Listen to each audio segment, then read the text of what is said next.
quote unquote, it's a fraud. Basically, why Moderna's been giving this carte blanche endorsement to Anthony Fauci. And you've also said, I think, quote, Moderna enjoys hundreds of millions of dollars of funding, allegiance, and advocacy from Fauci and his NIAID. There's some link there, you think, which is why he fights so hard to give them the funding and is also still pushing for this vaccine. Is that what's unwritten here? Let's take a little journey into organized crime for a minute.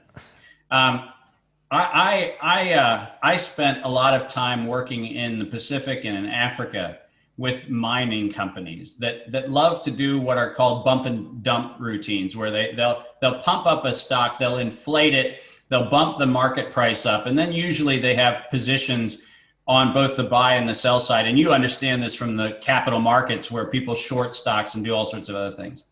The fact of the matter is, this company has been playing a very, very poor version of what organized crime has done for a long time, which is, you pretend like you have something, you pitch it, you get emotional investment to start running up the stock price, you start profit taking.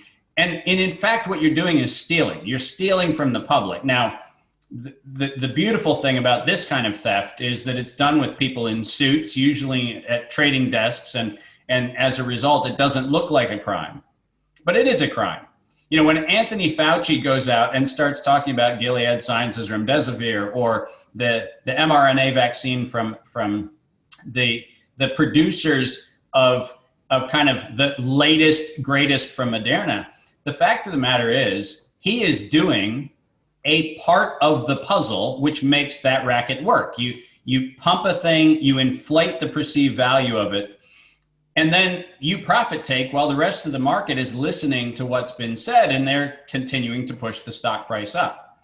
Now, the CEO of Moderna has made it abundantly clear that all of their stock sales were, prearranged and pre-ordered. But I'm going to ask you a question. If you went public in 2018, and you didn't have $1.4 billion of new, fresh, non-dilutive money from the Treasury, if you went public in 2018, wouldn't you hold on to your stock because you knew it was going to go up? Because this is not what was in your pro forma. This was not in what was in your S1 filing. You actually got a better deal than you thought you had. So as an executive, if you really believed that the truth of your success was in fact going to live out, you would have canceled your stock orders. You would have canceled those sale orders. But they didn't do that.